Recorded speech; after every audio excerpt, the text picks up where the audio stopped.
Nous vivons dans un monde où de nombreux problèmes sociaux et environnementaux subsistent. Les entreprises sont critiquées pour avoir provoqué la pollution et la surexploitation des ressources humaines et naturelles. Il semble que nos gouvernements et le secteur privé aient aussi été réticents ou incapables de lutter efficacement contre la pauvreté, la faim, l'analphabétisme, les abus envers les enfants, la violence domestique, les grossesses précoces, les changements climatiques mondiaux, la conservation de l'énergie et de nombreux autres défis. Le siège de l'ONU à New York a identifié 17 objectifs de développement durable pour transformer notre monde d'ici 2030. Le but est d'éradiquer la pauvreté, de protéger la planète et de garantir la prospérité pour tous. We need action from everyone, everywhere. 17 Sustainable Development Goals are our guide. They are a to-do list for people and planet and the blueprint for success. 193 nations unanimously committed to the Sustainable Development Goals. It is so decided. Au Social Goods Summit de Genève en 2016, Maria Luisa Silva, directrice du Programme des Nations unies pour le développement, a souligné que le montant des investissements dans le développement doit passer de millions à milliards et que les transformations nécessaires seront seulement possibles à travers un engagement conjoint public-privé. Le secteur privé doit jouer un rôle transformateur dans la mise en œuvre des objectifs de développement durable en apportant son sens de l'innovation, son expertise et bien sûr les capitaux nécessaires. De nombreuses recherches récentes ont démontré que l'entrepreneuriat social possède des caractéristiques uniques qui présentent une alternative attrayante aux approches purement privées ou publiques dans la résolution des problèmes sociaux et environnementaux. L'entrepreneuriat social est une activité entrepreneuriale utilisée pour le bénéfice de la société. Il s'agit d'une solution lucrative, innovante, offrant des solutions à des problèmes sociaux persistants. En effet, l'entrepreneuriat social est une alternative à une culture de cupidité et d'égoïsme. Les entreprises sociales sont conçues pour utiliser les mécanismes du marché afin de résoudre des problèmes sociaux. Comment je suis devenue entrepreneur social? Je pense que j'étais toujours entrepreneur social ou peut-être quelqu'un qui voulait contribuer aux enjeux sociaux et environnementaux. Donc, je pense que c'était quelque chose que je voulais toujours faire. Et puis, au moment donné, on a pris justement la décision de se lancer et puis d'essayer de devenir vraiment entrepreneur. J'avais déjà fait quelques expériences, déjà développé quelques projets avant, mais surtout dans les domaines plutôt des OBNL. Donc, cette fois-là, on voulait aussi essayer un modèle différent et puis aussi démontrer aux gens qu'on peut développer des projets sociaux et faire de l'argent en même temps. Il existe 3 types d'entrepreneurs sociaux: l'ingénieur social, le constructeur social et le bricoleur social. Voyons maintenant en détail ces 3 types d'entrepreneurs ainsi que leurs rôles respectifs. Les ingénieurs sociaux créent des systèmes sociaux innovants et plus efficaces, conçus pour remplacer les systèmes existants lorsque ces derniers ne peuvent répondre à des besoins sociaux importants. Prenons l'exemple du travail du prix Nobel de la paix en 2006. Dr Muhammad Yunus a permis à une grande partie de la population de trouver des moyens pour se sortir de la pauvreté. L'évolution de son travail contribue à faire progresser la démocratie et les droits de l'homme.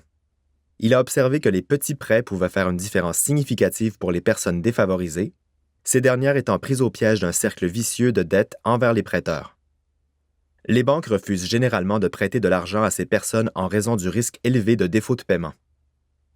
Comme le système financier qui existait alors ne pouvait pas répondre à cet enjeu social, Yunus fut poussé à créer un nouveau système de microcrédit. Avec un prêt du gouvernement, il lança en 1976 un petit programme de prêt pour personnes défavorisées dans le village de Jobra au Bangladesh. Les années suivantes, son système de microcrédit a continué ses opérations et a grandi, lui procurant des prêts d'autres banques pour ses projets. Après avoir rassemblé 28 000 membres, le projet pilote a commencé ses opérations en tant que banque à part entière pour les Bangladais en 1983 et a été nommé Grameen Bank, ce qui signifie Banque du village. En 2007, Grameen avait émis 6,38 milliards de dollars américains en prêts à 7,4 millions d'emprunteurs. Pour assurer le remboursement, la banque utilise un système de groupes de solidarité. Ces petits groupes informels demandent ensemble des prêts et leurs membres agissent en tant que co-garants du remboursement et se soutiennent mutuellement dans leurs efforts de promotion économique.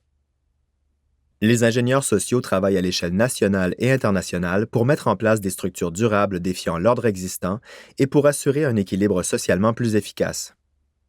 Les partis établis considèrent ces ingénieurs sociaux comme une menace et cela les empêche de mobiliser les ressources et les fonds nécessaires pour réaliser leur mission. Par conséquent, ils deviennent captifs des partis qui leur fournissent les ressources nécessaires au démarrage de leur entreprise. Pour réussir, les ingénieurs sociaux doivent ainsi être capables de mobiliser un soutien public massif. Les constructeurs sociaux, quant à eux, construisent et exploitent des structures alternatives pour fournir des produits et services comblant des besoins sociaux que les gouvernements, les agences et les entreprises ne peuvent pas combler. Tandis que les ingénieurs sociaux essaient de remplacer les institutions actuelles, les constructeurs sociaux fournissent un complément à ce qu'offrent ces institutions. Par exemple, Jacqueline Novogratz a créé Acumen Fund en 2001 aux États-Unis. Cette organisation représente une structure alternative pour soutenir les efforts de lutte contre la pauvreté. En particulier, le fonds investit dans des entreprises en démarrage dont les produits et services permettent de transformer la vie des personnes démunies. Il leur fournit les outils, réseaux, assistance technique et conseils stratégiques nécessaires pour réussir à aboutir à des solutions à long terme contre la pauvreté. Le fonds Acumen propose des bourses permettant l'accès à un programme de développement du leadership conçu pour connecter et entretenir un réseau de promoteurs de changement social engagés dans la lutte contre la pauvreté dans leur communauté.